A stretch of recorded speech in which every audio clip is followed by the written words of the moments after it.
નમસ્કાર. ચાલો આજે આપણે સાથે મળીને 23 જાન્યુઆરીના કેટલાક સૌથી રસપ્રદ કરંટ અફેર્સ પર એક નજર કરીએ. તો તૈયાર છો? ચાલો જોઈએ આપણું જ્ઞાન કેટલું અપડેટ છે.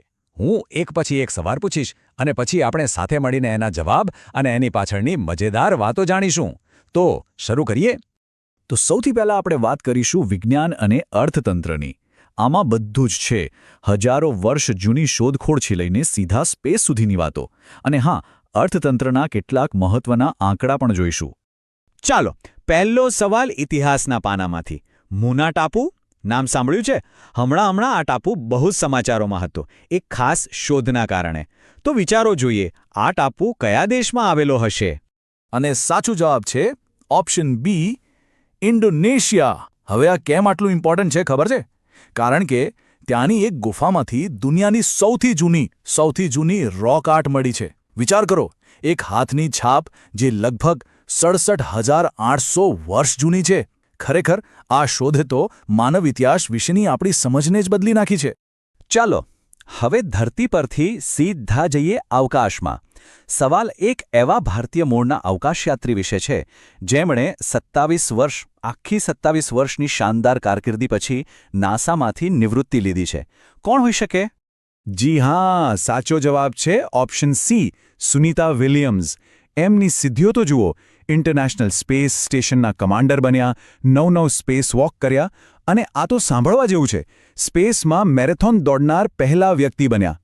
અને હા, આપણા બધા માટે ગર્વની વાત તો એ છે કે એમનું મૂળ ગામ આપણા ગુજરાતનું ઝુલાસણ છે. ઓકે, હવે થોડી અર્થતંત્રની વાત. મેન્યુફેક્ચરિંગમાં એશિયામાં આપણો દેશ ક્યાં ઊભો છે? એશિયા મેન્યુફેક્ચરિંગ ઇન્ડેક્સ 2026 પ્રમાણે ભારતનો રેન્ક શું અનુમાનિત છે? તો સાચો જવાબ છે ઓપ્શન સી, છઠ્ઠો. તમે આ ચાર્ટમાં જોઈ શકો છો કે મલેશિયા બીજા અને વિયેતનામ ત્રીજા નંબરે છે. અને જુઓ, આ ઇન્ડેક્સ ખાલી પ્રોડક્શન નથી જોતો, પણ બિઝનેસ માટે વાતાવરણ કેવું છે, સરકારની પોલિસી કેવી છે, એ બધું જ ધ્યાનમાં લે છે.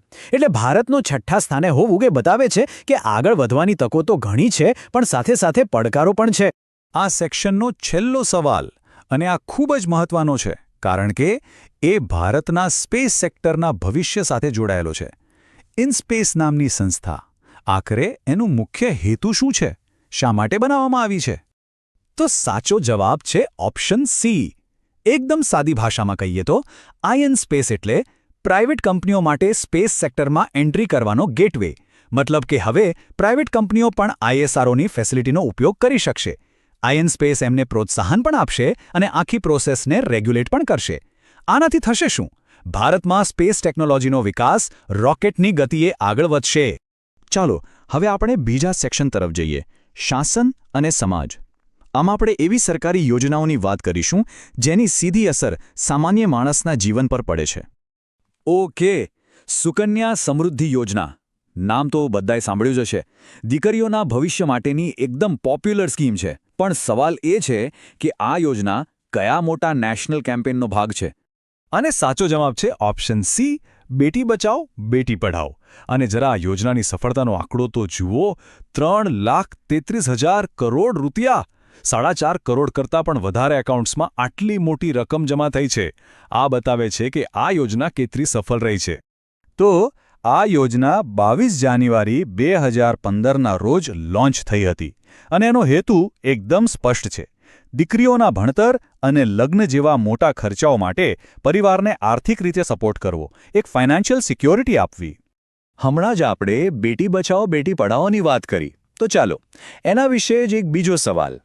આ ખૂબ જ મહત્વપૂર્ણ અભિયાનની શરૂઆત ક્યારે કરવામાં આવી હતી? સાચો જવાબ છે ઓપ્શન બી, 22 જાન્યુઆરી 2015. અને ખાસ વાત એ છે કે આ અભિયાન હરિયાણાના પાનીપતથી શરૂ કરાયું હતું. કારણ કે એ સમયે ત્યાં છોકરીઓનો જન્મદર ખૂબ જ ઓછો હતો. એટલે આ અભિયાનનો મુખ્ય ધ્યેય જે હતો કે દીકરીઓના જન્મદરને સુધારો અને એમને ભણવા માટે પ્રોત્સાહિત કરવી. અને હવે આવી ગયા છીએ આપણે છેલ્લા સેક્શનમાં, સંસ્કૃતિ અને સિદ્ધિઓ. અહીં આપણે રાષ્ટ્રીય ગૌરવ, આપણા સ્થાનિક વારસો અને સ્પોર્ટ્સમાં મળેલી જીતને સેલિબ્રેટ કરીશું. 23 જાન્યુઆરી એટલે પરાક્રમ દિવસ. પરાક્રમ એટલે કે હિંમત અને શૌર્યનો દિવસ. તો આ ખાસ દિવસ આપણે કયા મહાન રાષ્ટ્રનાયકની જન્મજયંતિની યાદમાં ઉજવીએ છીએ? જી, સાચો જવાબ છે ઓપ્શન સી, સુભાષચંદ્ર બોઝ.